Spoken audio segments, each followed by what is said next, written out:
Pernahkah kamu berada di posisi di mana seluruh dunia seolah sepakat menyalahkanmu? Dituding sebagai wanita gagal, dicap mandul, direndahkan martabatmu, lalu diusir begitu saja dari rumah yang kamu bangun dengan cinta. Aku mengalaminya. Tanpa bukti, tanpa pembelaan, tanpa kesempatan menjelaskan. Aku dipermalukan di depan keluarga suamiku sendiri, ditunjuk sebagai penyebab rusaknya rumah tangga. Dituduh menghalangi masa depan seorang pria, hanya karena aku belum hamil. Saat aku menangis, mereka menertawakan. Saat aku meminta waktu, mereka mendorongku pergi. Dan saat aku akhirnya keluar dari rumah itu dengan hati hancur, mereka yakin satu hal. Akulah wanita mandul yang tak pantas dipertahankan. Namun tak lama setelah aku pergi, sebuah kabar mengguncangkan segalanya. Suamiku membawa wanita lain, dan wanita itu hamil. Aku dijadikan bahan ejekan, bukti bahwa aku memang masalah. Bukti bahwa aku memang tidak berguna. Sampai satu pemeriksaan medis dilakukan, sampai satu hasil dokter keluar. Dan sejak hari itu, semua yang pernah menuduhku kehilangan suara. Karena kenyataannya, bukan aku yang mandul, melainkan suamiku. Mandul total. Lalu satu pertanyaan mengerikan muncul. Jika suamiku tak mungkin menghamili, anak dalam kandungan pelakor itu, anak siapa sebenarnya? Halo sahabat semuanya, di antara jutaan konten yang lalu lalang setiap hari, kehadiran kalian di sini bukan sekedar angka, tapi dukungan nyata bagi kisah-kisah yang seringkali tak pernah didengar. Cerita yang akan kalian dengar hari ini bukan sekedar drama rumah tangga. Ini adalah kisah tentang seorang perempuan yang disalahkan tanpa bukti, dijatuhkan oleh orang-orang terdekatnya, dan hampir kehilangan harga diri hanya karena ia belum diberi kesempatan menjadi seorang ibu. Banyak dari kita hidup dalam diam, menanggung luka yang tak terlihat. Dan lewat channel ini, aku ingin suara-suara yang pernah dibungkam akhirnya bisa didengar. Sebelum kita masuk lebih dalam, yuk kita ramaikan dulu kolom komentarnya, serta jangan lupa untuk klik tombol like, subscribe, dan aktifkan loncengnya agar sahabat Fafa tidak ketinggalan cerita-cerita seru lainnya. Dukungan dari sahabat sangat membantu channel ini untuk terus berkembang dan menyajikan cerita-cerita menarik lainnya. Dan seperti biasa, Fafa mau absen nih. Coba tulis nama sahabat, asal kota, dan ketik kata hadir di kolom komentar bawah. Fafa pengen tahu, sahabat setia Fafa dari kota mana saja. Sudah siap sahabat? Sekarang, tarik napas sejenak dan mari kita mulai kisahnya. Aku masih ingat hari pernikahanku dengan sangat jelas. Bukan karena kemewahannya, karena sebenarnya acara itu sederhana, melainkan karena perasaan penuh keyakinan yang saat itu memenuhi dadaku. Aku benar-benar percaya, sepenuh hati, bahwa aku sedang melangkah ke hidup yang baru. Hidup yang akan kujalani dengan cinta, saling menguatkan, dan tumbuh bersama. Suamiku saat itu adalah pria yang tampak baik di mataku. Ia tidak romantis berlebihan, tidak juga pandai merangkai kata manis. Tapi justru itu yang membuatku yakin. Ia terlihat tenang, stabil, dan seolah tahu apa yang ia inginkan dalam hidup. Aku merasa aman berada di sampingnya. Dan bagiku, rasa aman adalah fondasi terpenting dalam sebuah pernikahan. Kami menikah dengan restu keluarga besar. Senyum ibu mertuaku terlihat hangat hari itu. Ayah mertuaku menepuk bahu suamiku dengan bangga. Aku berdiri di samping pria yang kini resmi menjadi pendamping hidupku, dengan doa sederhana di dalam hati. Semoga aku bisa menjadi istri yang baik, dan semoga rumah tangga ini selalu dijaga Tuhan. Hari-hari pertama pernikahan berjalan begitu wajar, bahkan manis dalam kesederhanaannya. Kami belajar hidup bersama, menyesuaikan kebiasaan, memahami kekurangan satu sama lain, dan tertawa karena hal-hal kecil yang dulu tak pernah kami perhatikan. Aku bangun pagi untuk menyiapkan sarapan, meski seringkali masakanku terlalu asin atau terlalu hambar. Ia menggodaku, lalu tetap menghabiskannya tanpa sisa. Kami bukan pasangan sempurna, tapi kami terlihat bahagia. Setidaknya itulah yang aku rasakan. Di bulan-bulan awal, pembicaraan tentang anak hanya sebatas angan-angan. Kami belum terburu-buru. Aku masih ingin menikmati peranku sebagai istri, dan ia pun terlihat santai. Nanti juga ada waktunya, katanya suatu malam sambil menatap langit-langit kamar. Aku mengangguk setuju. Tak ada tekanan, tak ada ketakutan. Tahun pertama pernikahan kami berlalu tanpa drama besar. Kami hidup cukup, tidak berlebihan, tapi tidak kekurangan. Aku sesekali membantu ekonomi dengan usaha kecil-kecilan dari rumah. Ia bekerja seperti biasa, pulang sore dan kami makan malam bersama. Malam-malam kami diisi obrolan ringan, rencana kecil, dan tawa yang terasa tulus. Setiap kali melihat pasangan lain membawa bayi, hatiku memang bergetar. Tapi itu getaran lembut, bukan rasa iri, melainkan harapan. Aku membayangkan suatu hari nanti, aku juga akan menggendong anakku sendiri, mengajarinya berjalan, menemani tidurnya, membacakan doa di telinganya. Namun aku tak pernah memaksakan keinginan itu. Aku percaya segala sesuatu datang tepat pada waktunya. Memasuki tahun kedua pernikahan, suasana mulai berubah. Perlahan, hampir tak terasa. Bukan dari dalam rumah kami, tapi dari luar. Pertanyaan-pertanyaan kecil mulai muncul saat acara keluarga. Awalnya terdengar seperti perhatian. Sudah isi belum? Belum ada kabar bahagia ya? Aku menyambut dengan senyum ringan. Aku pikir itu wajar. Aku pikir itu bentuk kepedulian. Aku tak tahu bahwa pertanyaan-pertanyaan itu adalah awal dari badai panjang yang akan merobek hidupku. Ibu mertuaku mulai lebih sering menatapku dengan pandangan yang sulit kuartikan. Kadang penuh harap, kadang penuh selidik. Ia sering membandingkanku dengan menantu lain yang sudah punya anak. Aku masih berusaha berpikir positif. Mungkin ia hanya ingin cucu. Bukankah itu wajar bagi seorang ibu? Aku tak pernah menyangka bahwa perlahan-lahan kehangatan itu akan berubah menjadi jarak. Di rumah, suamiku masih sama. Atau setidaknya, aku mengira begitu. Ia tidak pernah mengeluh soal anak, tidak pernah memeriksakan diri, tidak pernah menunjukkan kekecewaan. Dan itulah yang membuatku merasa tenang. Aku yakin, selama kami saling mendukung, tekanan dari luar tidak akan berarti apa-apa. Aku salah besar. Di balik diamnya, ia mulai mendengarkan suara lain, suara keluarga, suara tuntutan, suara ekspektasi yang pelan-pelan menggantikan kepercayaannya padaku. Aku masih menjalani hari-hariku dengan tulus, membersihkan rumah, menyiapkan makanan, menyambutnya pulang dengan senyum. Aku masih mencintainya dengan cara yang sama, tanpa syarat, tanpa prasangka. Aku tak pernah memikirkan untuk mencurigainya, apalagi mempertanyakan kesuburannya. Bagiku, masalah anak adalah urusan kami berdua, bukan bahan penghakiman. Aku bahkan tak pernah membayangkan bahwa suatu hari nanti, kata mandul akan dilemparkan kepadaku. Seolah-olah itu adalah dosa terbesarku sebagai seorang istri. Saat itu, aku masih perempuan yang percaya bahwa cinta cukup untuk menjaga segalanya. Aku masih istri yang yakin bahwa kesetiaan dan kesabaran akan selalu dihargai. Aku masih manusia yang berpikir bahwa keadilan pasti berpihak pada kebenaran. Dan justru karena keyakinan itulah, kehancuranku di kemudian hari terasa berkali-kali lipat lebih menyakitkan. Karena ketika badai itu datang, aku tidak siap. Tidak secara mental, tidak secara emosional, dan sama sekali tidak menyangka bahwa orang pertama yang akan menjatuhkanku adalah pria yang dulu bersumpah akan melindungiku seumur hidup. Perubahan itu tidak datang seperti badai. Ia datang seperti kabut, tipis, pelan, dan nyaris tak terlihat.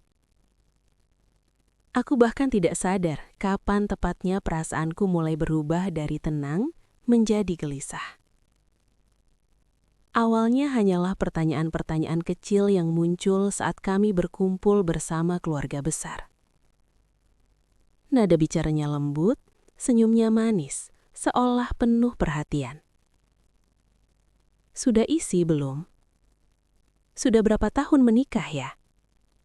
Kalau belum, jangan ditunda-tunda, nanti keburu usia. Aku selalu tersenyum. Aku menjawab dengan sabar. Aku memilih percaya bahwa semua itu hanyalah bentuk kepedulian. Di dalam hatiku, aku berkata pada diri sendiri, mereka hanya ingin bahagia bersamaku. Namun semakin sering pertanyaan itu diulang, semakin berat rasanya. Seolah kehadiranku di setiap acara keluarga selalu diiringi satu penilaian yang sama. Sudahkah aku memenuhi tugasku sebagai seorang istri? Ibu mertuaku mulai menunjukkan sikap yang berbeda. Dulu ia sering memanggilku dengan nada lembut, menanyakan kabarku, bahkan sesekali membelikan makanan kesukaanku. Kini tatapannya terasa menimbang, seakan sedang menghitung sesuatu di dalam kepala. Setiap kali ada bayi dalam keluarga, ia akan menggendongnya lama-lama lalu menoleh ke arahku. "Enak ya punya anak?" katanya. Kalimat sederhana itu terasa seperti jarum kecil yang menusuk perlahan. Aku pulang ke rumah dengan perasaan campur aduk. Ada rasa sedih, ada rasa bersalah yang entah datang dari mana. Padahal aku tahu, aku belum melakukan kesalahan apapun. Namun tekanan sosial punya cara licik untuk membuat seseorang merasa bersalah, bahkan atas hal yang berada di luar kendalinya. Di rumah aku masih berusaha menjadi istri sebaik mungkin. Aku menjaga kebersihan rumah, memasak, mencuci, dan memastikan suamiku tak kekurangan apapun. Aku berharap dengan itu semua, ia akan tetap melihatku sebagai pasangan hidup, bukan sekedar rahim yang dinilai kosong. Namun perlahan aku mulai merasakan jarak. Bukan jarak fisik, melainkan jarak emosional. Suamiku tak lagi banyak bicara soal masa depan. Jika dulu ia santai membahas rencana kecil, liburan, renovasi rumah, atau sekedar membeli perabot. Kini topik itu menghilang. Ia lebih sering diam, memegang ponsel, atau menghela nafas panjang tanpa jelas. Aku bertanya dengan hati-hati. "Ada apa?" Ia menjawab singkat. "Tidak apa-apa." Jawaban itu terasa seperti tembok.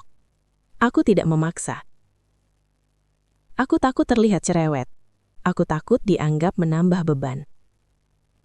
Lagi pula aku masih percaya, kami satu tim. Aku yakin jika ada masalah, ia akan bicara padaku. Ternyata aku kembali salah. Tekanan dari luar semakin terasa. Beberapa kerabat mulai menyarankan hal-hal yang tak pernah kuminta. "Sudah periksa ke dokter? Mungkin kamu terlalu capek. Atau memang ada masalah di wanitanya." Kata wanita itu selalu ditekankan. Seolah kemungkinan masalah ada pada suami tak pernah masuk dalam kamus mereka. Aku mulai mempertanyakan diriku sendiri. Apakah benar-benar bermasalah? Apakah tubuhku memang tidak normal? Meski hatiku menolak, pikiranku mulai goyah. Pada akhirnya aku memberanikan diri mengajak suamiku bicara soal pemeriksaan medis. Bukan karena aku yakin ada masalah, tapi karena aku ingin kejelasan. Namun reaksinya mengejutkan. "Nanti saja," katanya dingin. "Tidak usah dibesar-besarkan." Penolakan itu membuatku bingung. Jika ia yakin aku yang bermasalah, mengapa ia menolak pemeriksaan? Tapi aku menelan pertanyaan itu dalam diam. Aku tidak ingin memicu konflik. Hari-hari berlalu dan tekanan itu semakin halus tapi konsisten. Setiap sindiran kecil, setiap tatapan penuh makna, perlahan mengikis kepercayaan diriku. Aku mulai merasa seolah nilai diriku sebagai istri ditentukan oleh satu hal yang belum kumiliki. Suamiku mulai berubah sikap tanpa aku sadari. Nada bicaranya lebih singkat, tatapannya jarang bertemu mataku. Dan yang paling menyakitkan, ia mulai menghindari topik pembelaan saat keluarganya menyindirku. Jika dulu ia akan berkata, "Sabar, nanti juga ada waktunya." Kini ia hanya diam. Diam yang terasa seperti persetujuan. Aku masih mencoba bertahan dengan harapan. Aku berkata pada diriku sendiri, ini hanya fase. Semua pasangan pasti diuji. Aku percaya, jika aku cukup sabar, cukup setia, semuanya akan kembali seperti semula. Namun tekanan itu tidak berhenti. Ia menumpuk hari demi hari. Seperti air yang perlahan memenuhi ruangan tertutup. Tanpa disadari, aku mulai tenggelam di dalamnya. Aku sulit tidur. Aku sering terbangun tengah malam dengan pikiran berantakan. Aku bertanya-tanya apa yang salah denganku. Aku mulai takut setiap ada undangan keluarga. Karena aku tahu, akan selalu ada satu pertanyaan yang sama. Dan di titik itu, aku belum tahu bahwa semua tekanan ini hanyalah pembuka. Bahwa yang menantiku bukan sekedar sindiran, melainkan tuduhan yang akan menghancurkan segalanya. Aku masih istri yang berharap. Masih perempuan yang percaya pada cinta. Masih manusia yang mengira diam adalah cara terbaik menjaga rumah tangga. Aku belum tahu bahwa diamku justru akan digunakan untuk menuduhku. Dan kesabaranku akan disalahartikan sebagai pengakuan bersalah. Aku selalu percaya bahwa luka paling dalam bukan datang dari orang asing, melainkan dari mereka yang paling kita percayai. Hari itu tampak biasa saja. Tidak ada pertengkaran, tidak ada nada tinggi, tidak ada firasat buruk. Pagi berjalan seperti biasanya. Aku menyiapkan sarapan, suamiku bersiap pergi bekerja, dan kami bertukar kalimat seperlunya. Namun entah mengapa, ada sesuatu di udara yang terasa berat, seperti nafas yang tertahan terlalu lama. Malamnya, ia pulang lebih larut dari biasanya. Wajahnya datar, tatapannya kosong. Aku menyambutnya seperti biasa, berusaha mencairkan suasana, tapi ia hanya mengangguk singkat. Kami makan malam dalam diam. Sendok dan piring berbunyi, tapi tak ada percakapan. Keheningan itu terasa asing dan menakutkan. Setelah makan, ia duduk di sofa tanpa menyalakan televisi. Aku membereskan dapur, lalu duduk tak jauh darinya. Aku tahu, ini bukan waktu yang tepat untuk bertanya. Tapi aku juga tahu, jika aku terus diam, jarak ini akan semakin lebar. Ada yang ingin kamu bicarakan? Tanyaku pelan. Ia menarik nafas panjang, lama, seolah sedang mengumpulkan sesuatu di dadanya. Lalu ia menoleh ke arahku, bukan dengan tatapan lembut seperti dulu, melainkan dengan pandangan yang dingin dan penuh penilaian. Kamu sadar kan, kita sudah menikah cukup lama? Katanya. Aku mengangguk. Jantungku mulai berdetak lebih cepat. Dan sampai sekarang belum ada anak. Nada suaranya datar, tapi kata-katanya jatuh seperti palu. Aku mencoba tersenyum, mencoba menjawab dengan tenang. Kita kan memang belum fokus ke sana. Kita juga belum periksa apa-apa. Ia mendengus kecil. Masalahnya semua orang bertanya, keluargaku bertanya. Mereka mulai mempertanyakan, kamu. Aku terdiam. Kata kamu itu terasa berat, seolah semua beban langsung diletakkan di pundakku. Apa maksudmu? Tanyaku pelan.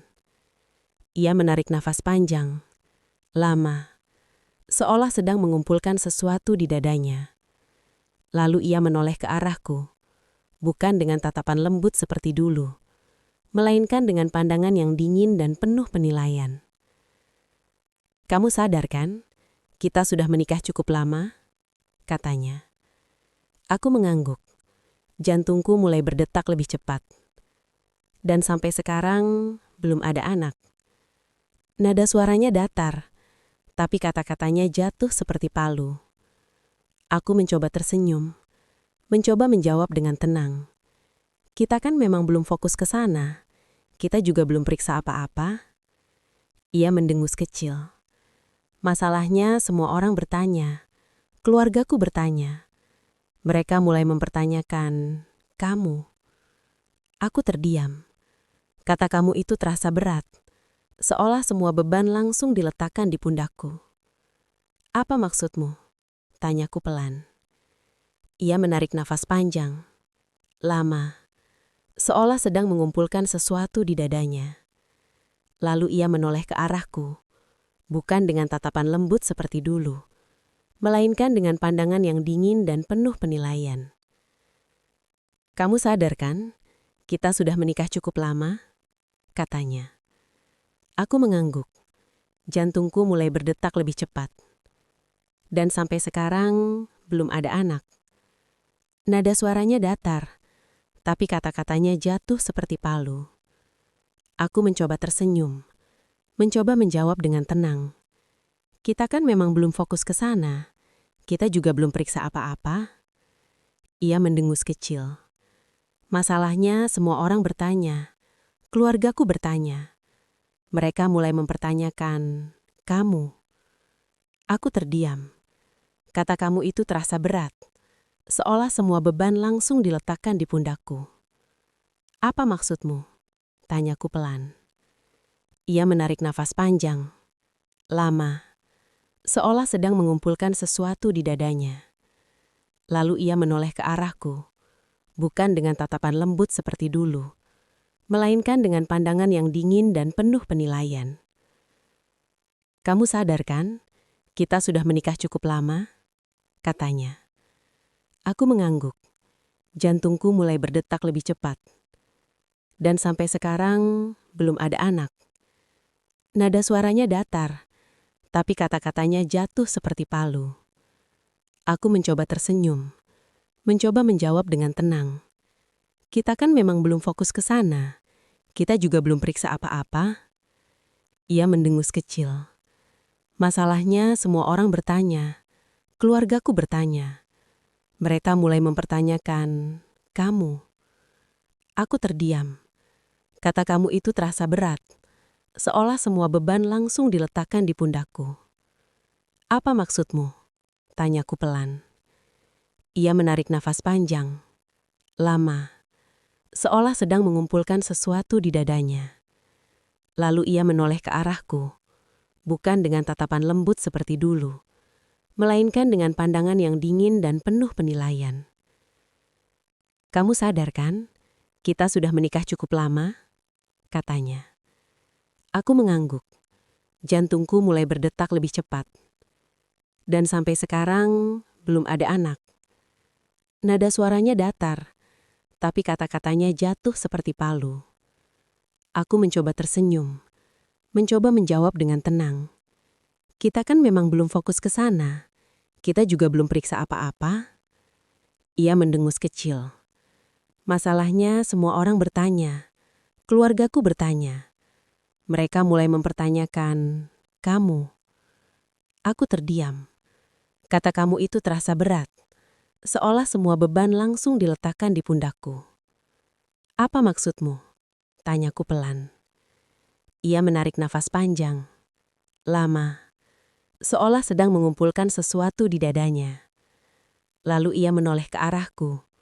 Bukan dengan tatapan lembut seperti dulu, melainkan dengan pandangan yang dingin dan penuh penilaian.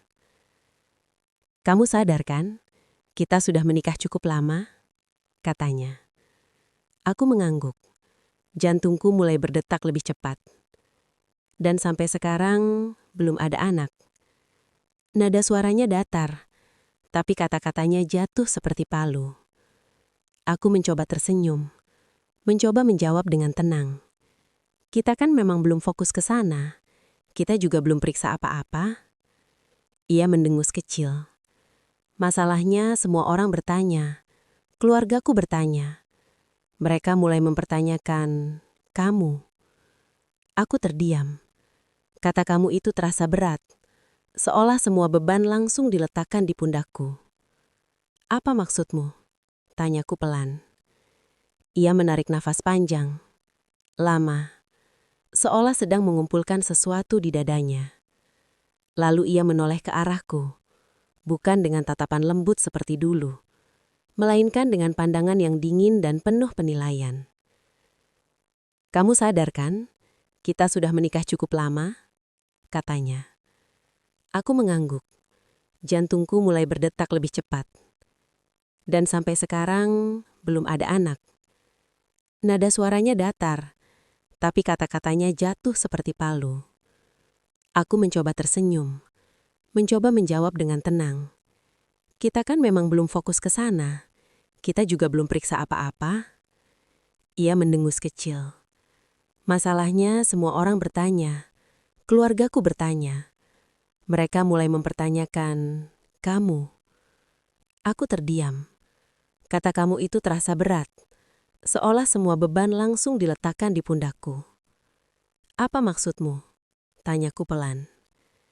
Ia menarik nafas panjang, lama, seolah sedang mengumpulkan sesuatu di dadanya. Lalu ia menoleh ke arahku, bukan dengan tatapan lembut seperti dulu, melainkan dengan pandangan yang dingin dan penuh penilaian. "Kamu sadar kan, kita sudah menikah cukup lama?" katanya. Aku mengangguk. Jantungku mulai berdetak lebih cepat. "Dan sampai sekarang belum ada anak." Nada suaranya datar, tapi kata-katanya jatuh seperti palu. Aku mencoba tersenyum, mencoba menjawab dengan tenang. "Kita kan memang belum fokus ke sana. Kita juga belum periksa apa-apa." Ia mendengus kecil. "Masalahnya semua orang bertanya. Keluargaku bertanya. Mereka mulai mempertanyakan kamu."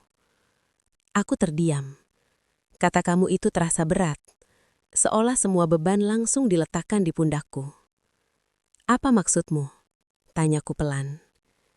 Ia menarik nafas panjang, lama, seolah sedang mengumpulkan sesuatu di dadanya. Lalu ia menoleh ke arahku, bukan dengan tatapan lembut seperti dulu, melainkan dengan pandangan yang dingin dan penuh penilaian. "Kamu sadar kan, kita sudah menikah cukup lama?" katanya. Aku mengangguk. Setelah kata itu diucapkan, mandul, hidupku tak pernah kembali sama.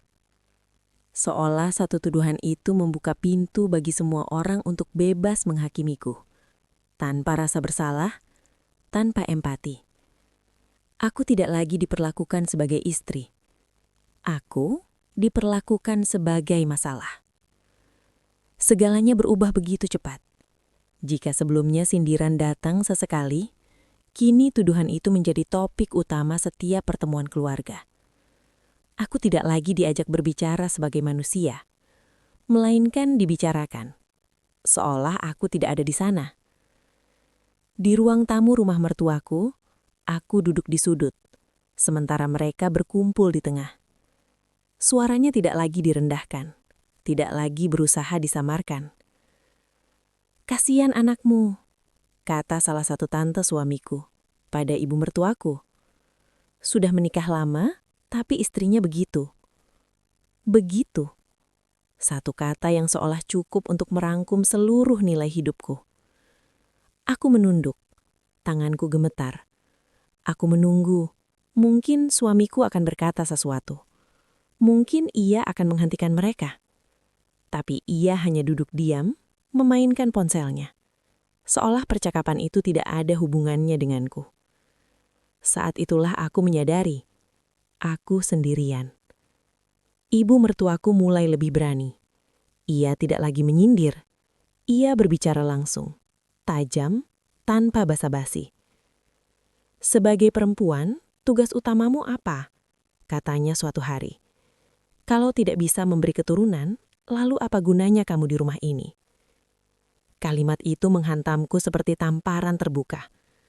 Aku istri yang setia. Aku mengurus rumah. Aku menjaga suaminya. Aku tidak pernah melawan. Tapi semua itu tidak ada artinya. Aku mencoba menjelaskan.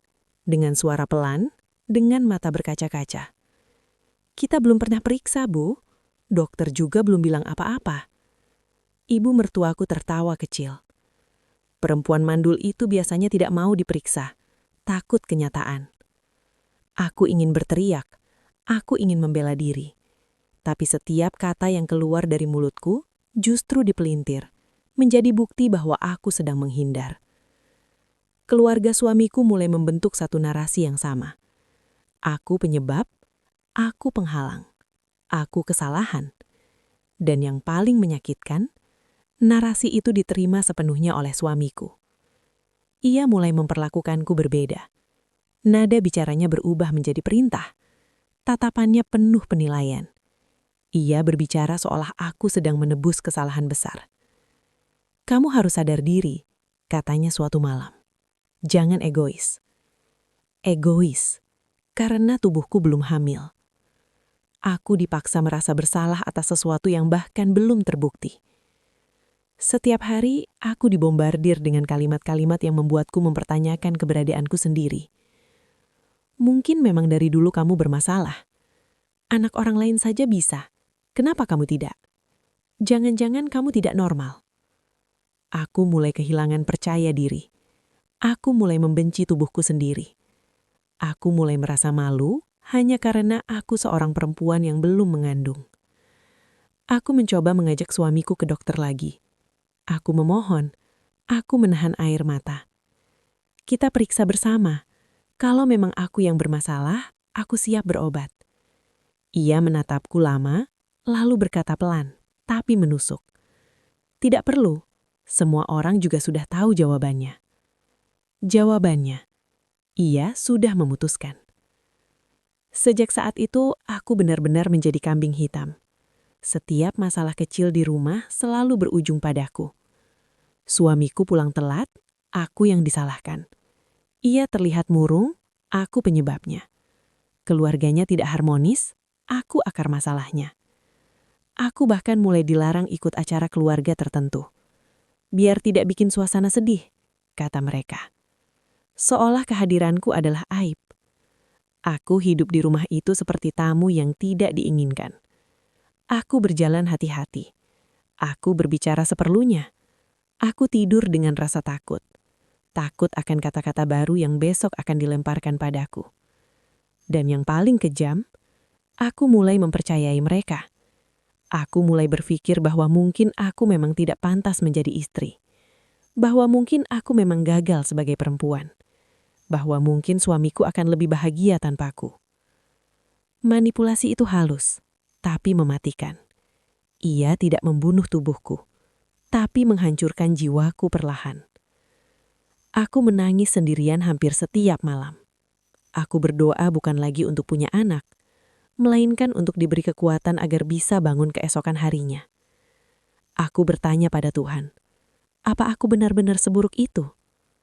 Dan di tengah kehancuran itu, aku belum tahu bahwa mereka sedang menyiapkan langkah berikutnya. Bukan lagi sekedar menyudutkan, bukan lagi sekedar menuduh, melainkan mengenyahkanku sepenuhnya dari hidup mereka. Aku pikir semua sudah mencapai titik terendah saat mereka menjadikanku kambing hitam. Tapi kenyataan lebih kejam daripada yang bisa kubayangkan. Hari itu datang seperti malam yang gelap tanpa bintang. Aku dipanggil ke ruang tengah, tempat keluarga suamiku berkumpul. Suamiku duduk di kursi utama, diam, memandangku dengan tatapan yang sama dinginnya seperti beberapa minggu terakhir. Ibu mertuaku berdiri di sebelahnya, seolah menguasai ruang itu. Sementara anggota keluarga lainnya menatapku, masing-masing dengan ekspresi berbeda. Ada yang penuh penilaian, ada yang menyembunyikan senyum kecil kemenangan, dan beberapa yang terlihat ragu, tapi tetap diam. Aku tahu dari tatapan itu. Aku sudah tahu apa yang akan terjadi. Namun, hatiku tetap berharap. Berharap bahwa mereka akan menyadari bahwa aku tidak bersalah, bahwa suamiku akan menentang, bahwa setidaknya satu orang akan membelaku. Aku salah. Ibu mertuaku membuka mulutnya dengan nada dingin, tegas, tanpa sedikit pun empati. Kami sudah capek menunggu. Kamu tidak bisa memberikan keturunan. Kamu tidak bisa membahagiakan anakku. Lebih baik kamu pergi dari rumah ini sekarang. Kata-kata itu menghantamku seperti palu. Tubuhku seakan melayang. Nafasku tertahan. Hatiku terasa remuk. Aku ingin berteriak, menangis, memprotes. Tapi suara itu tersedak di tenggorokan. Aku berdiri di sana, diam, mencoba mencari kata-kata yang tepat, namun tidak ada yang keluar. Aku melihat suamiku. Matanya menatapku, tidak ada emosi, tidak ada belas kasihan, hanya ketegasan yang menusuk. Kamu harus pergi, katanya. Kalau memang tidak bisa memberi keturunan, ini satu-satunya jalan. Dunia seakan runtuh di sekitarku. Aku mencoba berkata pelan, tapi kita bisa periksa dulu, kita bisa cari tahu bersama-sama. Ia menatapku seakan melihatku bukan sebagai istri, tapi sebagai beban. Tidak perlu, semua orang sudah tahu jawabannya. Aku tidak mau membuang waktu lagi. Saat itu aku merasa seperti tidak memiliki rumah, tidak memiliki suami, dan tidak memiliki keluarga. Semua yang dulu kuanggap aman dan penuh cinta, kini berubah menjadi senjata yang menusuk jiwaku. Aku menatap lantai, berusaha menahan air mata. Aku ingin memeluk suamiku dan berkata bahwa aku masih mencintainya, bahwa aku tidak menyerah, bahwa aku ingin bertahan, tapi tidak ada jalan untuk itu. Mereka menyeretku ke dalam ruangan kecil, memberi waktu beberapa jam untuk mengemasi barang-barangku. Setiap langkahku terasa seperti menghancurkan diri sendiri. Setiap tas yang aku bawa adalah potongan hati yang harus kubawa pergi. Kamar yang dulu kuanggap sebagai tempat aman, kini terasa asing. Foto-foto pernikahan kami dipandang sepi. Barang-barang kecil yang dulu kuletakkan dengan penuh cinta, kini menjadi saksi bisu bahwa aku tidak lagi diinginkan. Ketika aku menatap suamiku untuk terakhir kalinya, ada sesuatu yang berbeda dalam tatapannya. Dulu aku melihat cinta, kini aku melihat kelegaan. Aku sadar bahwa pria yang dulu kukasihi, yang dulu aku kira akan membelaku, adalah orang pertama yang mendorongku pergi. Aku berjalan keluar dari rumah itu dengan tas di tangan, tubuh lemah dan hati remuk. Langit senja yang biasanya indah, kini tampak kelabu, seolah ikut meratapi nasibku. Setiap langkah terasa seperti menjauh dari hidup yang dulu aku kenal. Aku merasa seperti hantu, hidup tapi tidak diakui. Ada, tapi tak berhak berada di tempat itu. Aku mencari tempat untuk berteduh. Tidak ada teman dekat yang bisa kuhubungi. Aku merasa sendirian di dunia yang begitu luas, namun terasa menekan. Setiap langkah menuju jalan pulang atau rumah kontrakan yang sederhana, terasa seperti kutukan. Aku menatap langit, berdoa, memohon kekuatan untuk bertahan. Malam itu aku menangis tanpa suara. Aku menangis bukan hanya karena aku kehilangan rumah, tapi karena aku kehilangan kepercayaan pada cinta, pada keadilan, dan pada manusia yang paling dekat denganku. Aku merasa hampa, kosong, dan tak berdaya. Aku mulai merasakan sakit yang berbeda dari sebelumnya. Bukan sakit fisik, tapi sakit eksistensi. Sakit yang membuatku mempertanyakan, apakah aku pantas dicintai? Apakah aku pantas hidup dengan martabat? Apakah ada keadilan di dunia ini? Di malam-malam berikutnya, aku mulai menerima kenyataan pahit itu. Aku mencoba bertahan hidup dengan seadanya. Aku tinggal di kontrakan kecil, bekerja, dan belajar berdamai dengan rasa sakit yang selalu membayangiku. Namun di balik semua itu, ada satu hal yang terus menemaniku. Rasa ingin tahu. Aku ingin tahu, apakah semua orang yang menuduhku akan bahagia dengan keputusan mereka? Apakah suamiku benar-benar bahagia sekarang? Atau hanya menekan hatiku agar ia merasa aman dari tuduhan keluarga dan masyarakat? Dan di saat itulah, kabar pertama mulai terdengar. Suamiku tidak lagi sendiri. Ia membawa wanita lain. Dan lebih parahnya, wanita itu hamil. Berita itu datang seperti badai di tengah laut yang sudah bergelombang. Aku merasa dihianati, dirampas, dan dijadikan bahan tertawaan. Semua yang terjadi sebelumnya, tuduhan, ejekan, pengusiran, mendadak menjadi jelas dalam satu bayangan. Aku dijatuhkan bukan karena kesalahan, tapi untuk memberi jalan bagi skandal yang lebih besar. Aku duduk di kontrakan kecilku, menatap langit malam dan bertanya pada diriku sendiri. Jika aku yang dianggap mandul, Lalu bagaimana mungkin wanita lain bisa hamil dari suamiku? Pertanyaan itu menghantui tidurku, menghantui setiap langkahku, dan membuka pintu pertama menuju kebenaran yang kelak akan mengubah segalanya. Beberapa bulan setelah aku diusir dari rumah itu, hidupku berubah drastis. Aku belajar bertahan dengan sisa-sisa harga diri yang tertinggal. Mencoba membangun kembali diriku di kontrakan kecil yang sunyi dan bekerja untuk menafkahi diri sendiri. Namun, seperti mimpi buruk yang tak kunjung hilang, kabar tentang suamiku tidak pernah jauh dariku. Awalnya kabar itu samar, sekadar desas-desus di lingkungan keluarga. Katanya suamimu sudah bersama perempuan lain. Begitu ucapan seorang kerabat yang aku temui di pasar. Aku menggeleng, menepisnya, berpikir bahwa itu hanya gosip. Tapi gosip itu berubah menjadi kenyataan ketika aku melihatnya sendiri. Suamiku telah bersama seorang wanita baru, seorang wanita yang cantik, lebih muda dariku, dan seolah membawa aura yang membuatnya mudah diterima di lingkungannya. Aku tidak tahu siapa dia sebelumnya, bahkan namanya pun tidak pernah disebut dalam kehidupan kami. Dan yang lebih mengerikan, wanita itu hamil. Aku ingat hari pertama aku mendengar kabar itu. Rasanya seperti seluruh dunia runtuh di atas kepalaku.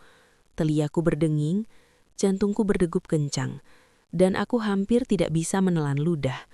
Aku ingin lari, menjerit, atau bahkan menghadapi mereka, tapi tubuhku terasa kaku. Hatiku seakan terkunci dalam kotak kaca yang rapuh, dan aku hanya bisa menatap dari jauh. Kabar ini bukan sekadar membuatku sakit hati. Itu adalah bukti nyata bahwa semua yang mereka tuduhkan padaku, bahwa aku mandul, bahwa aku penyebab kehancuran rumah tangga, tampaknya benar di mata semua orang. Aku menjadi bahan ejekan tanpa suara. Aku yang dulu dicintai, kini terlihat seperti orang yang gagal. Sementara wanita itu, yang baru muncul entah dari mana, tiba-tiba menjadi pusat perhatian. Aku mencoba menenangkan diriku sendiri. Aku menepis rasa sakit itu dengan logika sederhana. Mungkin ada sesuatu yang tidak ku mengerti. Mungkin ada faktor lain. Mungkin ada yang keliru. Namun setiap kali aku mengingat malam itu, ketika suamiku menatapku dingin dan berkata, "Kamu harus pergi." Aku tidak bisa menahan amarahku. Aku merasa dikhianati bukan hanya sebagai istri, tapi sebagai manusia yang telah memberikan seluruh hidupnya untuk seseorang yang kini menatap dunia dengan cara berbeda. Aku mulai mengamati mereka dari jauh.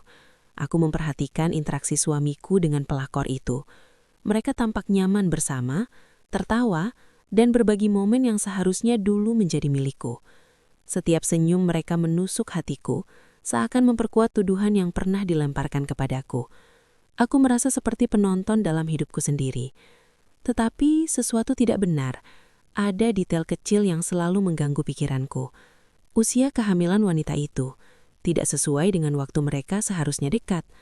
Aku tidak bisa mengabaikannya. Setiap kali aku mencoba memikirkan logika itu, rasa penasaran dan ketidakpercayaan mulai menguat di hatiku. Aku tahu, sesuatu tentang cerita ini tidak masuk akal. Aku pun mulai bertanya-tanya pada diri sendiri. Jika aku yang dianggap mandul, lalu bagaimana mungkin wanita lain bisa hamil dari suamiku? Pertanyaan itu menjadi api kecil dalam diriku. Api yang membuatku tidak bisa diam. Aku mulai mencari informasi. Diam-diam menanyakan hal-hal kepada beberapa kerabat dan mengumpulkan petunjuk kecil yang mungkin bisa mengungkap kebenaran. Namun usaha itu tidak mudah. Aku hidup di tengah stigma, di tengah penghakiman orang-orang yang sudah memutuskan bahwa aku salah. Mereka menertawakanku diam-diam, atau menganggap aku terlalu sensitif. Aku mulai merasakan tekanan yang lebih besar daripada sebelumnya. Bukan hanya tekanan sosial, tapi tekanan batin yang membuatku bertanya-tanya, apakah aku benar-benar bisa menemukan kebenaran. Di sisi lain, melihat pelakor itu membuat hatiku berkecamuk. Aku tidak bisa membenci wanita itu sepenuhnya, karena pada dasarnya ia hanyalah orang yang memanfaatkan kesempatan. Namun melihatnya hamil dari pria yang pernah kucintai, itu seperti racun yang mengalir ke seluruh tubuhku. Rasa sakit bercampur marah, kecewa, dan ingin membalas. Aku tahu, aku harus bersabar. Aku tahu aku harus mengendalikan emosiku. Tapi setiap kali melihat mereka, setiap kali mendengar tawa mereka, aku merasa dunia berputar melawanku. Setiap langkah yang aku ambil, setiap kata yang aku ucapkan, terasa sia-sia dibanding kenyataan pahit itu. Di tengah kekalutan itu, satu hal mulai muncul di benakku. Aku tidak bisa terus menjadi korban. Aku harus mencari kebenaran. Aku harus menemukan bukti yang bisa membuktikan bahwa tuduhan mereka padaku salah. Aku harus menegakkan harga diriku. Hari demi hari, aku mulai merencanakan langkah-langkah kecil, mencatat semua yang aku dengar, mencari tahu siapa saja yang mengetahui hubungan mereka, dan menyiapkan diri untuk menghadapi kenyataan yang kelak akan terungkap. Rasa sakit dan marahku menjadi bahan bakar. Dan suatu malam saat aku duduk sendiri di kontrakan kecilku, aku menatap langit gelap dan berbisik, "Tuhan, tunjukkan aku kebenaran. Aku ingin semua orang tahu, aku tidak bersalah. Aku ingin mereka melihat siapa yang sebenarnya salah." Pada titik itu, aku sudah siap menghadapi segala konsekuensi. Aku siap menatap suamiku dan keluarganya dengan kepala tegak. Aku siap mengetahui kebenaran yang selama ini tersembunyi. Aku siap menemukan jawaban atas pertanyaan terbesar yang menghantui tidurku. Jika suamiku mandul, lalu anak dalam kandungan pelakor itu anak siapa sebenarnya? Pertanyaan itu menggantung di udara, berat, menyesakkan, dan tak seorang pun mampu menjawabnya, kecuali kebenaran sendiri yang lambat laun akan muncul, menghancurkan kebohongan yang telah lama terbangun. Aku tahu, setelah malam itu, hidupku tidak akan pernah sama lagi. Aku telah memasuki babak baru, babak di mana aku tidak lagi menjadi korban pasif, tapi seseorang yang akan mengungkap misteri, menuntut keadilan, dan menemukan jawaban yang selama ini kusembunyikan dalam hatiku. Dan meskipun rasa sakit masih menempel, aku mulai merasakan satu hal, kekuatan yang sebelumnya tersembunyi, kekuatan yang akan membawaku pada kebenaran yang selama ini tertutupi oleh kebohongan, tipu daya, dan pengkhianatan. Setelah kabar tentang pelakor yang hamil mulai tersebar, aku duduk di kontrakan kecilku sendirian. Malam itu sunyi, hanya terdengar suara angin yang menggoyangkan tirai jendela. Hatiku gelisah, namun ada satu hal yang membuatku tetap fokus. Aku harus menemukan kebenaran. Selama berbulan-bulan, rasa sakit, ejekan, dan tuduhan membuatku hampir menyerah. Tapi pertanyaan yang paling membara di hatiku tidak bisa diredam. Jika aku mandul, bagaimana mungkin wanita lain bisa hamil dari suamiku?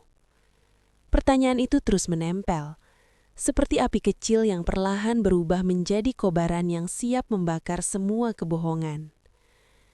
Aku mulai mengumpulkan informasi.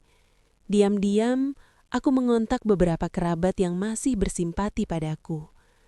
Mereka memberiku petunjuk tentang kebiasaan suamiku, tentang hubungan dengan pelakor, dan tentang saat-saat mereka bertemu secara diam-diam.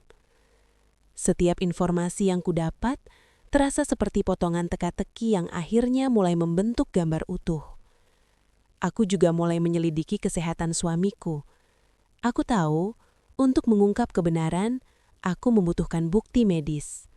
Aku harus memastikan bahwa tuduhan terhadapku selama ini salah, bahwa aku bukan penyebab kegagalan ini, melainkan korban dari kebohongan dan prasangka. Awalnya aku merasa takut. Bagaimana jika mereka mengetahui usahaku? Bagaimana jika suamiku menolak? Tapi satu hal yang menguatkanku adalah keadilan. Aku sudah terlalu lama menjadi korban. Aku sudah terlalu lama dipermalukan. Sekarang, aku harus mengambil kendali. Aku mengajak suamiku untuk melakukan pemeriksaan medis bersama.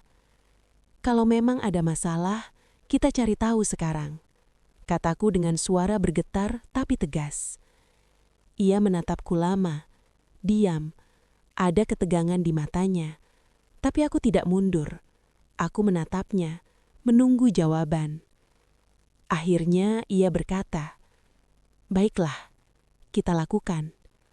Aku tidak tahu apakah itu karena terpaksa atau karena ia ingin menutup mulut orang-orang di sekitarnya. Yang jelas, aku merasa ada peluang untuk mengungkap kebenaran.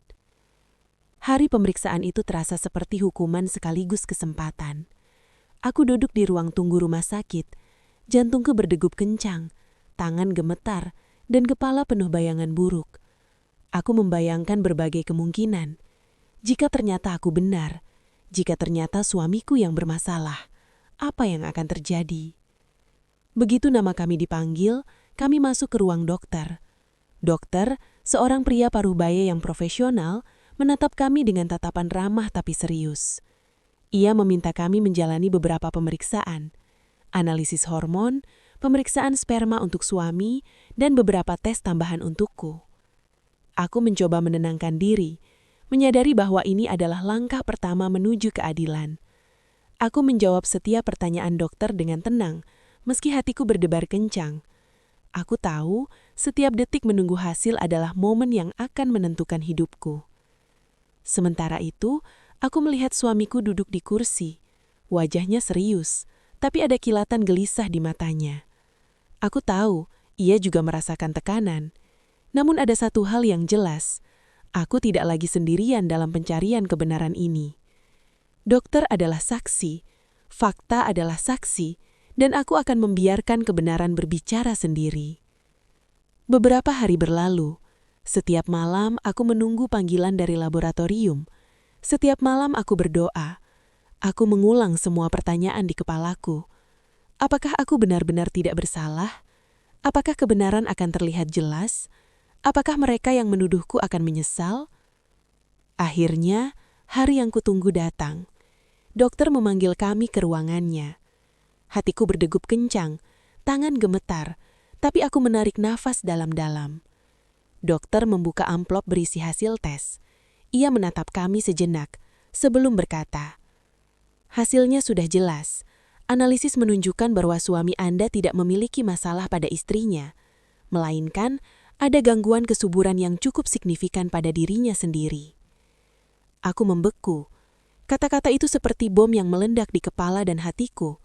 Selama ini, tuduhan yang dilemparkan terhadapku ternyata salah. Selama ini, aku dipermalukan tanpa alasan. Selama ini, aku menjadi korban kebohongan dan prasangka. Suamiku terdiam, matanya melebar, bibirnya sedikit bergetar, seolah tidak percaya pada kenyataan yang baru saja diungkapkan dokter. Aku menatapnya, dan untuk pertama kalinya sejak tuduhan itu muncul, aku merasakan kekuatan yang sebelumnya hilang. Aku bukan lagi korban, aku adalah orang yang mengetahui kebenaran. Namun pertanyaan terbesar tetap menggantung di udara. Jika suamiku mandul, lalu anak dalam kandungan pelakor itu anak siapa sebenarnya? Aku tahu jawaban itu akan mengubah segalanya. Aku tahu pertanyaan itu akan memaksa semua kebohongan terungkap. Dan aku tahu sejak saat itu hidupku tidak akan pernah sama lagi. Perasaan campur aduk menghantuiku. Lega karena tuduhan terhadapku salah, marah karena selama ini dipermalukan, tapi juga penasaran karena satu misteri terbesar belum ditemukan. Pertanyaan itu menjadi motivasi. Aku tidak bisa membiarkannya berlalu begitu saja. Malam itu, aku duduk sendiri di kontrakan, menatap langit gelap. Aku tahu pertarungan baru akan dimulai. Pertarungan untuk mengungkap siapa yang sebenarnya bertanggung jawab, dan siapa yang selama ini menipu semua orang.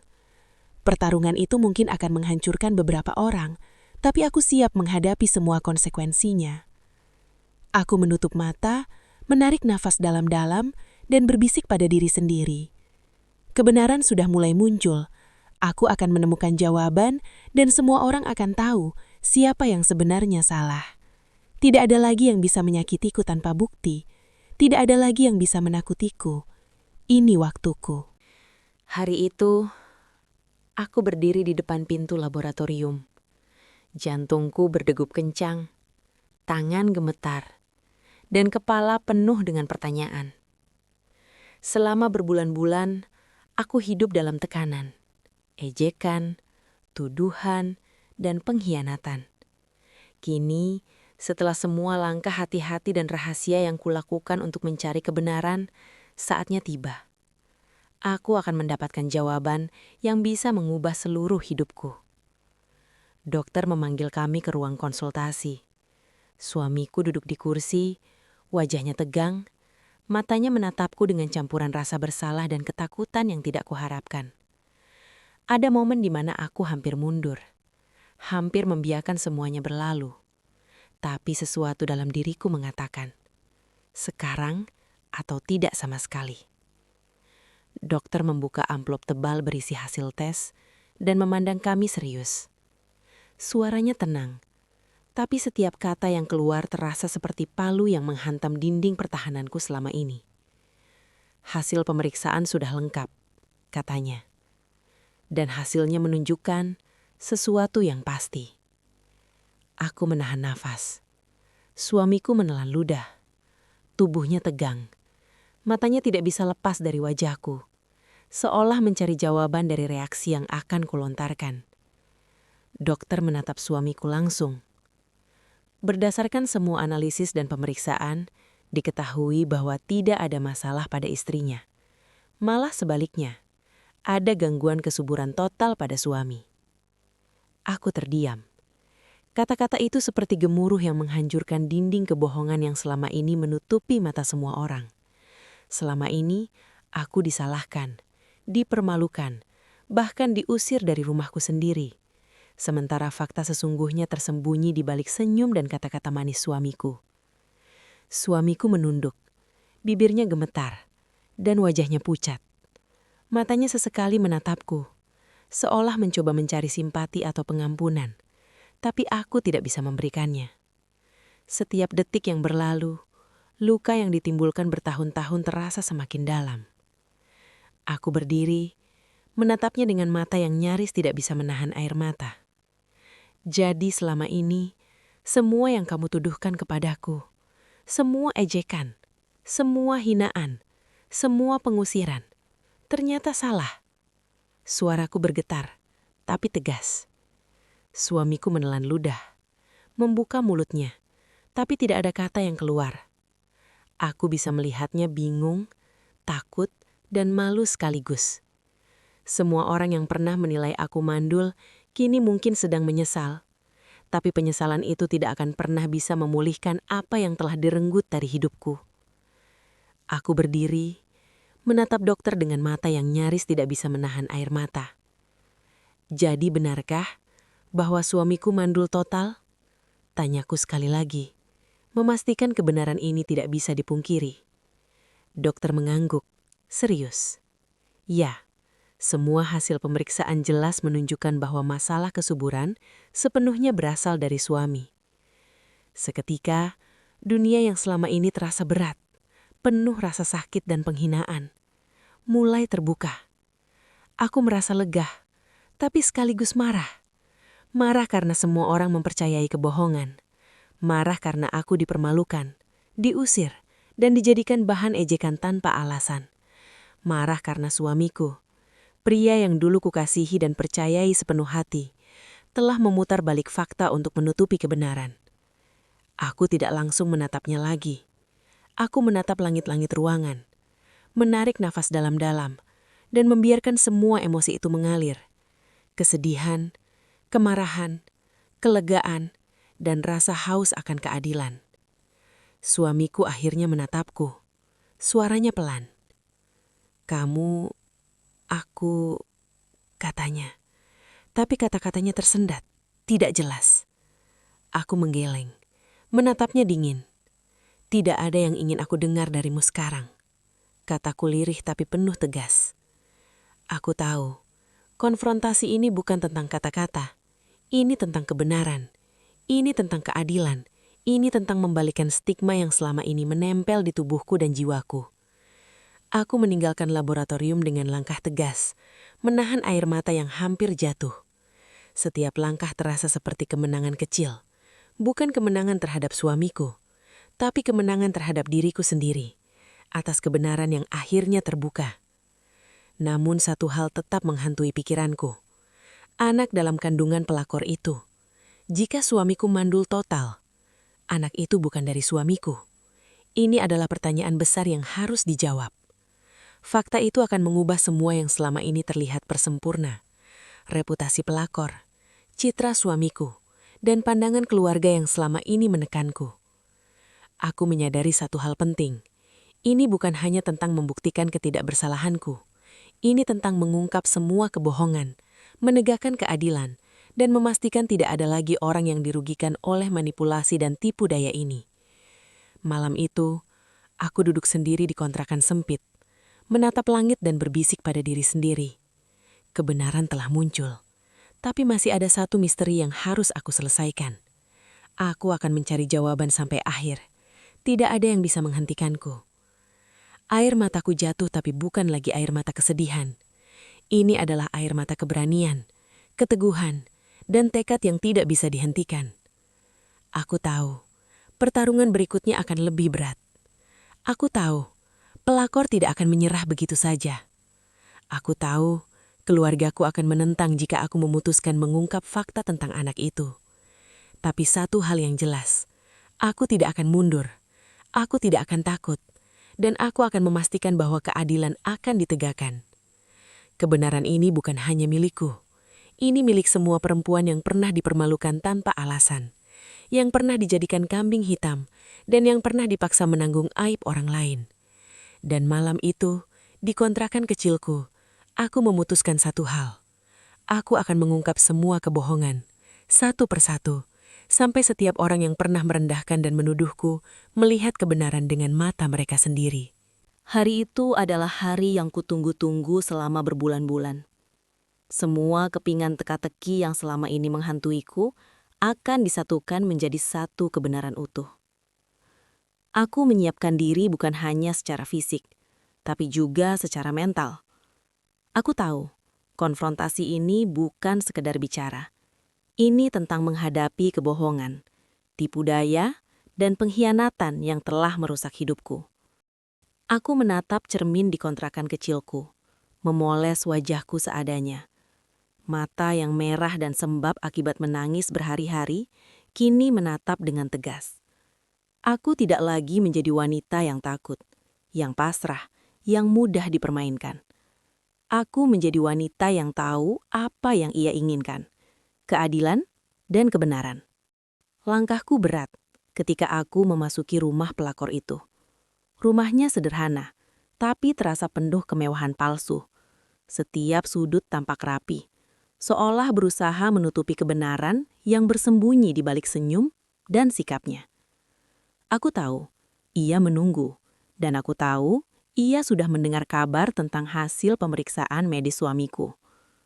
Tapi aku tidak peduli. Aku datang bukan untuk bersaing, bukan untuk marah, tetapi untuk menemukan kebenaran yang selama ini kusembunyikan dalam hatiku. Ia membuka pintu dengan senyum manis, tapi ada ketegangan yang jelas di matanya. Ia tahu aku datang dengan maksud serius. Aku mengangguk dingin, menatapnya. Tidak ada basa-basi, tidak ada sapaan hangat. Hanya tatapan yang menuntut jawaban. Kita perlu bicara, kataku tegas. Ia tersenyum tipis, berusaha tetap tenang. Tentu, silahkan masuk, katanya. Kami duduk di ruang tamu dan udara di sekitar terasa kaku.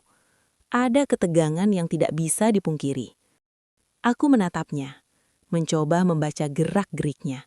Semua terlihat tenang, tapi aku tahu di balik senyum itu ada ketakutan yang sama besar dengan yang kurasakan. Pertama-tama, aku ingin tahu, anak yang ada dalam kandunganmu, siapa ayahnya sebenarnya? Ia menelan ludah, matanya sesaat melebar, lalu ia mencoba tersenyum lagi. Tapi kali ini senyumnya tidak meyakinkan. Ada kilatan rasa panik di matanya, seolah ia sadar bahwa semua kebohongan selama ini akan segera runtuh. Aku melanjutkan, suaraku tegas tapi terkendali. Dengar, aku tidak di sini untuk memarahi atau menyakiti. Aku di sini untuk memastikan kebenaran terbuka. Aku ingin semua orang tahu bahwa aku tidak bersalah. Aku ingin semua tuduhan yang dilemparkan kepadaku dibatalkan. Pelakor itu menunduk, tidak menjawab. Aku bisa merasakan ketidakjujurannya, tapi sekarang aku memiliki kebenaran yang sah. Aku bisa menatapnya, dan semua kebohongan itu akan runtuh. Aku menarik nafas dalam-dalam. Suaraku pelan, tapi dingin. Dengar, aku tidak di sini untuk memarahi atau menyakiti. Aku di sini untuk memastikan kebenaran terbuka. Aku ingin semua orang tahu bahwa aku tidak bersalah. Aku ingin semua tuduhan yang dilemparkan kepadaku dibatalkan. Pelakor itu mengangguk, terlihat menyesal. Aku bisa melihat ketakutannya di matanya. Ia tahu bahwa kebenaran ini akan menghancurkan posisinya, akan mengubah pandangan keluarga suamiku, dan akan menempatkan semua orang yang menuduhku pada posisi malu. Aku berdiri, menatapnya sekali lagi. Mulai sekarang, aku tidak akan membiarkan siapapun merendahkan atau menuduhku lagi. Aku akan hidup dengan kepala tegak, dan semua kebohongan ini akan terbuka, satu persatu. Setelah percakapan itu, aku keluar dari rumahnya dengan langkah tegas. Setiap langkahku terasa ringan, karena beban yang menumpuk selama bertahun-tahun perlahan terangkat. Aku bukan lagi korban. Aku adalah wanita yang mengetahui kebenaran. Aku adalah wanita yang bisa membela dirinya sendiri. Namun satu hal tetap jelas di benakku. Meskipun kebenaran telah muncul, perang untuk menegakkan keadilan belum selesai. Aku harus memastikan bahwa semua orang yang menuduhku, yang mempermalukanku, yang mengusirku, akan mengetahui siapa yang sebenarnya salah. Aku harus menegakkan kebenaran dengan bukti dan fakta, agar tidak ada yang bisa menyangkalnya lagi. Malam itu aku duduk di kontrakan kecilku, menatap langit, dan untuk pertama kalinya dalam bertahun-tahun, aku merasa damai. Tapi damai itu bukan karena semua selesai. Damai itu karena aku tahu kebenaran ada di tanganku, dan aku memiliki kekuatan untuk menuntut keadilan. Aku menutup mata, menarik nafas dalam-dalam, dan berbisik pada diri sendiri. Aku tidak lagi takut. Aku tidak lagi dipermalukan. Aku tidak lagi menjadi korban. Kebenaran ada padaku, dan semua orang akan mengetahuinya. Dan dengan tekad itu, aku tahu babak terakhir dari penderitaanku akan segera mulai. Babak di mana semua kebohongan akan hancur. Semua tuduhan akan dibatalkan, dan hidupku akan kembali, lebih kuat dari sebelumnya. Hari itu tiba seperti badai yang akhirnya menyingkap awan gelap yang menutupi kebenaran selama bertahun-tahun. Aku berdiri di depan rumah suamiku. Kontrakan kecilku terasa jauh lebih kuat daripada rumah megah yang dulu kusebut rumahku. Langkahku tegas, kepala tegak, dan hati penuh tekad. Ini bukan sekadar kunjungan biasa. Ini adalah momen pembalikan takdir, saat semua kebohongan yang membelengguku akan terbuka di hadapan semua orang. Aku membawa bukti medis lengkap, catatan investigasi kecil yang telah kukumpulkan, dan kesabaran yang terlatih bertahun-tahun. Tidak ada emosi liar, tidak ada amarah tanpa kontrol, hanya tekad yang tertata rapi, menunggu momen untuk menegakkan keadilan. Begitu aku memasuki ruang tamu, semua mata tertuju padaku. Suamiku berdiri di dekat pelakor, wajahnya tegang. Ibu mertuaku dan beberapa anggota keluarga berkumpul, wajah mereka memancarkan kombinasi rasa penasaran, rasa bersalah, dan sedikit kebingungan. Aku menatap mereka semua, menunggu keheningan menjadi saksi pertama. Selama ini, suaraku mulai terdengar lantang tapi terkendali. Aku dipermalukan, diusir, dan dijadikan kambing hitam karena kalian percaya bahwa aku mandul. Wajah-wajah itu memucat. Mereka menatapku, beberapa terkejut, beberapa menunduk. Aku bisa merasakan ketegangan yang hampir memecahkan udara. Aku datang bukan untuk membalas dendam. Aku melanjutkan, menatap suamiku dan pelakor. Aku datang untuk menegakkan kebenaran. Semua tuduhan terhadapku selama ini salah. Selama ini yang sebenarnya bermasalah adalah suamiku sendiri. Suamiku menelan ludah, pelakor menunduk, wajahnya pucat. Aku membuka amplop berisi hasil pemeriksaan medis dan dokumen pendukung. Aku menunjukkan semuanya dengan tenang, seolah membiarkan fakta bicara sendiri. Dokter sudah memastikan, aku katakan pelan tapi jelas, bahwa tidak ada masalah pada istrinya. Malah suamiku memiliki gangguan kesuburan total. Semua tuduhan selama ini, semuanya salah. Keheningan menyelimuti ruangan. Tidak ada yang berani berbicara. Aku bisa merasakan perubahan energi di udara. Rasa percaya diri yang selama ini mereka miliki perlahan runtuh. Aku menatap pelakor, dan suaraku menjadi lebih tegas. Dan kamu anak dalam kandunganmu, bukan dari suamiku. Ini fakta. Semua yang kalian percaya, semua yang membuatku dijadikan kambing hitam, adalah kebohongan. Pelakor menutup wajahnya dengan tangan, menunduk. Aku tahu ia menyesal, tapi penyesalan itu tidak bisa mengembalikan rasa sakit yang kubawa selama bertahun-tahun. Suamiku menunduk, tidak mampu menatapku. Ia tahu kebenaran ini tidak bisa diputarbalikkan lagi. Aku menarik napas panjang, mencoba menenangkan semua emosi yang menggelegak dalam diriku. Aku berdiri lebih tegak, suara bergetar sedikit, tapi penuh otoritas. Kalian semua yang menuduh, merendahkan dan mempermalukan aku, sekarang lihat kebenaran dengan mata kalian sendiri. Aku bukan mandul, aku bukan penyebab kehancuran rumah tangga. Aku adalah korban kebohongan, prasangka dan manipulasi. Ibu mertuaku menunduk, wajahnya pucat. Aku bisa melihat penyesalan yang muncul di matanya, tapi aku tidak lagi mencari belas kasihan. Aku hanya ingin mereka menerima fakta. Kebenaran tidak bisa ditutup-tutupi. Aku lanjutkan, dan dari sekarang tidak ada lagi yang bisa memutarbalikan fakta. Aku akan hidup dengan kepala tegak, dan semua yang pernah menuduhku harus menanggung rasa bersalah karena mempercayai kebohongan tanpa bukti. Suamiku mencoba bicara, tapi suaranya terdengar serak. Maaf, katanya, tapi aku menatapnya tajam. Maaf tidak bisa menghapus semua yang terjadi. Aku telah dipermalukan, diusir dan dicurigai selama bertahun-tahun. Kata-kata maafmu terlalu terlambat. Aku menoleh ke pelakor, dan kamu harus bertanggung jawab atas kebohongan yang kamu sebarkan. Anak itu bukan anak suamiku, dan semua yang kamu lakukan untuk menutupi fakta ini berakhir sekarang. Pelakor menunduk, tidak ada kata yang keluar. Aku tahu ia menyadari bahwa posisinya tidak lagi aman. Fakta medis dan bukti yang kukumpulkan membuatnya tidak bisa berkilah. Setelah itu aku menatap seluruh anggota keluarga. Ini pelajaran buat kita semua. Aku berkata tenang. Jangan pernah menilai seseorang tanpa bukti. Jangan pernah mempermalukan orang yang tidak bersalah. Dan jangan pernah percaya pada kebohongan hanya karena nyaman bagi ego kalian. Beberapa anggota keluarga menunduk, terlihat menyesal. Aku bisa merasakan beban rasa bersalah yang mereka rasakan. Tapi aku tidak menambah amarah. Aku hanya berdiri, menatap mereka dengan kepala tegak dan membiarkan kebenaran menegakkan diri sendiri. Aku menarik napas panjang. Dari sekarang, aku akan hidup untuk diriku sendiri. Aku tidak akan lagi menjadi korban. Aku akan bangkit, dan aku akan menunjukkan bahwa kebenaran selalu menang.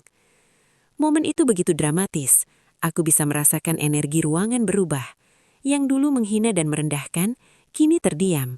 Yang dulu menertawakan, kini menyesal. Aku bukan wanita yang takut. Aku adalah wanita yang menemukan kekuatannya melalui penderitaan, pengkhianatan dan perjuangan panjang. Aku menatap suamiku terakhir kali. Kamu gagal menutupi kebenaran. Dan sekarang kamu harus hidup dengan kenyataan bahwa semua orang tahu siapa yang sebenarnya salah. Aku meninggalkan rumah itu dengan langkah tegas. Angin malam menyapu rambutku, dan udara terasa segar, bebas dari bayangan masa lalu. Aku tahu, hidupku baru saja berubah. Aku bebas dari tuduhan, dari pengkhianatan dan dari semua kebohongan. Di kontrakan kecilku, aku duduk dan menatap langit gelap. Air mataku jatuh, tapi kali ini bukan air mata kesedihan. Ini adalah air mata kelegaan, kemenangan dan tekad. Aku telah menemukan kebenaran.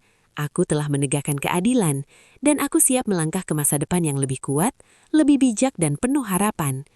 Aku berbisik pelan pada diriku sendiri. Kebenaran selalu menang. Tidak ada yang bisa menghancurkan seseorang yang berani mencari fakta dan menegakkan keadilan. Hidupku baru dimulai sekarang, dan aku tidak akan membiarkan siapapun menyesatkan atau merendahkan aku lagi. Malam itu aku menutup mata, merasakan damai dan kuat for the first time dalam bertahun-tahun. Semua penderitaan, semua air mata, semua pengkhianatan telah menemukan makna. Aku bukan lagi korban. Aku adalah wanita yang menemukan kebenaran, menegakkan keadilan, dan siap menghadapi dunia dengan kepala tegak. Setelah semua kebohongan terbongkar, aku berdiri dengan kepala tegak, merasakan kelegaan yang belum pernah kurasakan sebelumnya.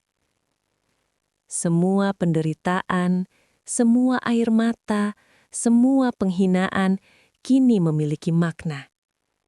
Aku belajar bahwa kebenaran selalu menang, Dan tidak ada yang bisa menghancurkan seseorang yang berani mencari fakta dan menegakkan keadilan. Kehidupan memang kadang tidak adil, tapi kekuatan, kesabaran, dan keberanian akan menuntun kita keluar dari kegelapan. Dari kisahku ini, aku ingin kalian ingat satu hal. Jangan pernah menilai orang tanpa bukti. Jangan pernah menyerah pada ketidakadilan. Dan jangan biarkan siapapun merendahkanmu. Terima kasih telah menonton perjalanan hidupku yang penuh air mata dan pengkhianatan ini. Jangan lupa untuk like, subscribe, dan share channel ini agar lebih banyak orang mendapatkan inspirasi dan kekuatan. Sampai jumpa di cerita kisah Fafa berikutnya, dengan cerita yang tak kalah dramatis dan mengharukan.